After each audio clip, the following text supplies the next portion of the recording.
Assalamualaikum warahmatullahi wabarakatuh. Perspektif empiris ilmu sosial humaniora.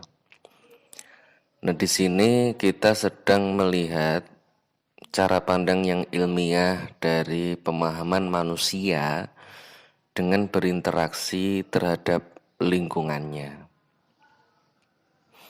Nah, di sini perlu ada dialog-dialog, perlu ada komunikasi, perlu ada kolaborasi, sehingga perlu adanya dialog antara ilmu pengetahuan dan ilmu sosial humaniora. Agar apa? Agar ilmu pengetahuan itu tidak terkesan angkuh, tidak terkesan benarnya sendiri.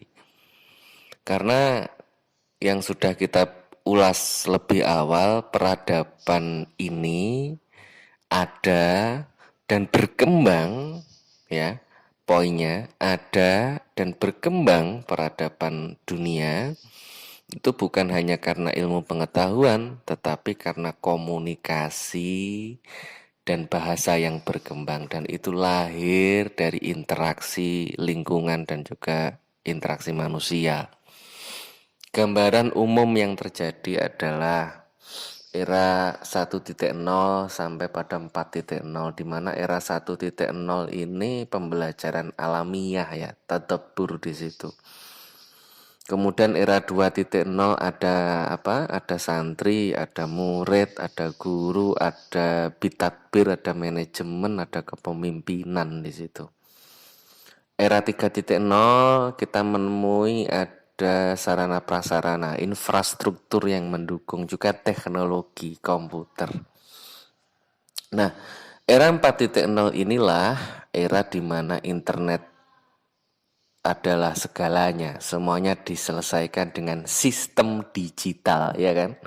Di era kita saat ini, sehingga berkembang artificial intelligence dan macam-macam. Nah, bukan berarti kemudian ilmu pengetahuan itu adalah Tuhan atau kemudian menyelesaikan segalanya, tetapi kemudian tetap ada pengaruh dan juga ada indikator di mana komunikasi, bahasa, dan juga kemanusiaan itu juga membantu mengawal peradaban ini hingga berkembang jauh lebih baik.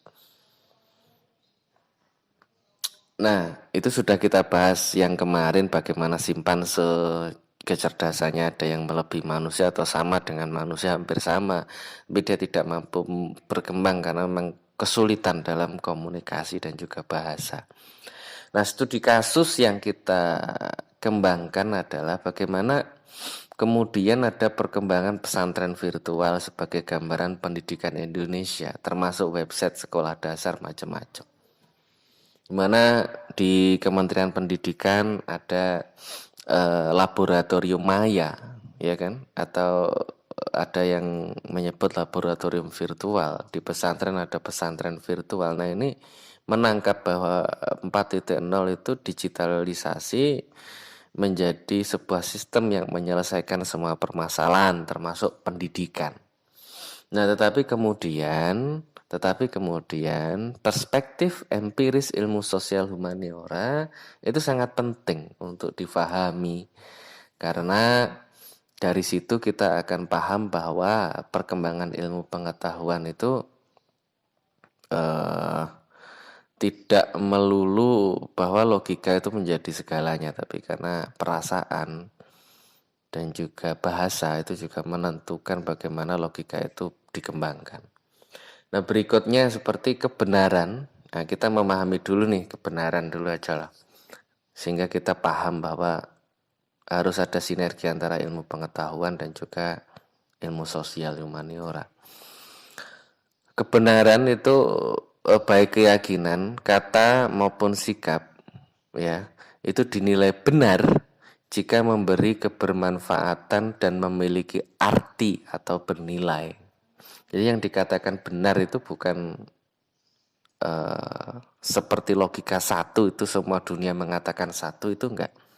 Tapi kebenaran itu mana yang dinilai itu punya manfaat, arti, dan bermakna. Nah, itu yang dikatakan benar menurut ilmu sosial humaniora. Nah, contohnya adalah lamaran ala Minang, ya kan? Lamaran di Sumatera Barat itu, Trenggalek Jawa Timur, ada juga yang di Lamongan itu perempuan itu lebih dulu melamar, ya kan? Perempuan itu lebih dulu melamar. Nah, itu kasusnya di teman-teman bagaimana? Coba dijelaskan. Jadi nanti tugas pertamanya itu menjelaskan kasus itu. Enggak harus ini sih, tapi budaya-budaya yang berkembang di sana, norma adat yang menjadi patokan dan juga punya nilai arti bagi mereka bahwa itu yang benar. Tapi belum tentu benar di tempat yang lain. Nah, relativitasnya di situ dalam ilmu sosial dan itu benar, Nah, kemudian nanti tugas pertamanya nyari contoh tuh. Selain resume nyari contoh ini satu ini. Kemudian cek kebenaran nih. Dunia global kita melalui dua pertanyaan. Teman-teman bangun tidur apa yang pertama kalian cari? Nah, jawab. Jawab aja nanti di kolom komentar YouTube-nya jawab. Bangun tidur apa yang pertama kalian cari? Itu pertama. Yang kedua, mencari referensi banyak dari buku atau web. Jawab aja, jujur, dijawab secara jujur. Maka dari situ kalian konklusikan, kalian simpulkan apa? Apakah kemudian sosial itu sekarang itu face to face atau cyberspace? Nah, itu kalian simpulkan di situ. Kalian simpulkan. Nah, ini bagian dari bagaimana kita meneliti secara empirik, secara indrawi tentang ilmu sosial dan juga humaniora. Nah, pentingnya sehingga kajiannya itu tidak angkuh. Ilmu pengetahuan logika itu tidak angkuh terhadap menerima perkembangan zaman dan juga fenomena yang terjadi di masyarakat. Pertama, pertanyaan tadi satu, kebenaran baik keyakinan kata maupun sikap dinilai benar jika memberi manfaat dan memiliki arti bernilai, itu contohnya apa di tempat kalian? Bebas, monggo, dan juga cek kebenaran. Cek kebenaran gimana? Menurut teman-teman itu seperti apa? Nah, berikutnya adalah hal-hal di atas yang melandasi pentingnya ilmu sosial humaniora. Meskipun Indonesia saat ini lulusannya dari beberapa kejuruan cukup berimbang tuh antara vokasional, teknis, dan yang sosial humaniora. Bisa dikalkulasi mana lulusan sosial, dakwah, komunikasi, dan teknik itu kan kelihatan tuh. Kamu lulusan sosial, dakwah, komunikasi, kamu lulusan teknik. Nah, negara Jepang tahun 2015 itu sudah meniadakan Fakultas Sosial Ilmu Humaniora. Nah, ini peniadaan ini masih banyak catatan-catatan penting juga, plus minus maupun degradasi yang terjadi di negara tersebut, seperti angka jumlah bunuh diri di negara tersebut cukup tinggi juga. Nah, ini plus minus. Nah, ini teman-teman bisa nanti mengambil resume, ngasih catatan, ngasih saran, ngasih tambahan materi di kolom komentar YouTube, termasuk penulisan tugas tambahan. Tugas-tugas tadi ada dua tadi, ditambah ini, ngasih tambahan ini, bagaimana melihat hal itu. Nah, itu saja, kita lebih bicara hal-hal yang sederhana, teknis, dan juga penerapan dari kasus pemahaman terhadap ilmu sosial humaniora. Itu saja. Wassalamualaikum warahmatullahi wabarakatuh.